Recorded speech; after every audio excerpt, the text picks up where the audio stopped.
All right, guys. So today we're running a really dark color. I want to get the name of the color real quick. Hold on. The name of this color is called Magic Night. It's from Dunn Edwards.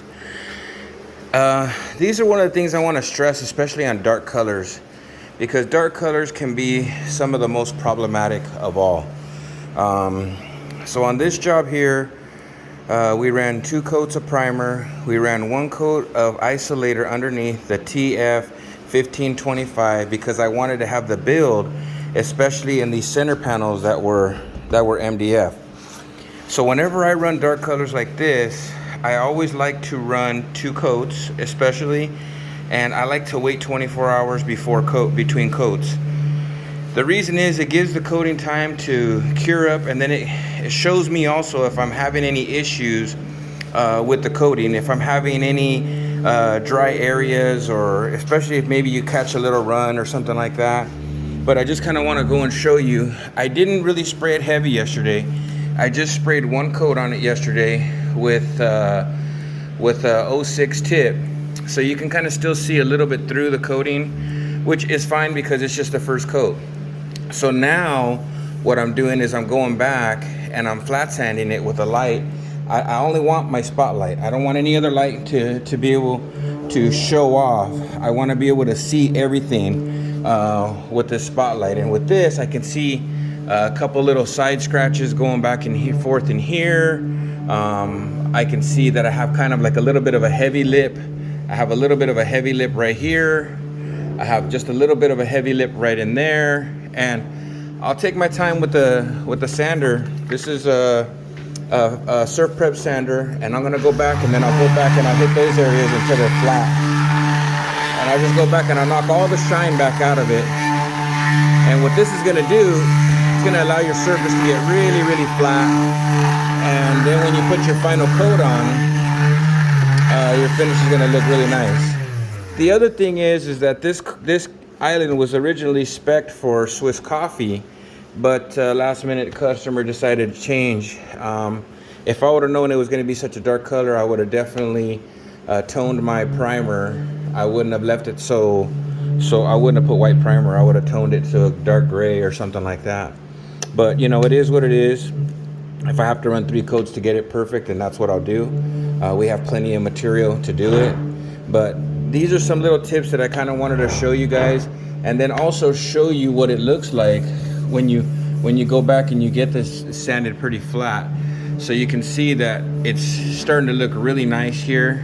You can hardly see any swirls or wave in it. And I'm just gonna go back and I'll hit it one more time.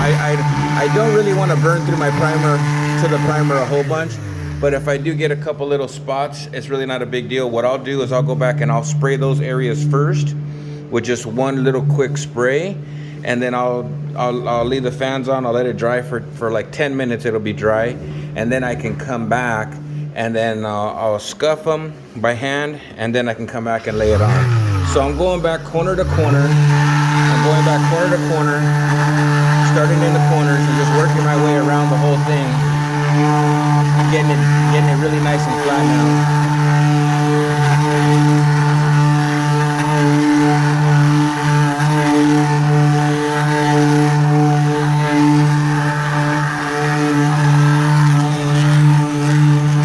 The other thing is that I probably have a little bit more of like a little bit of an orange peely right now because I didn't get the wet mills that I wanted to get it to an actual level. This is something that will happen if you put a really thin coat on.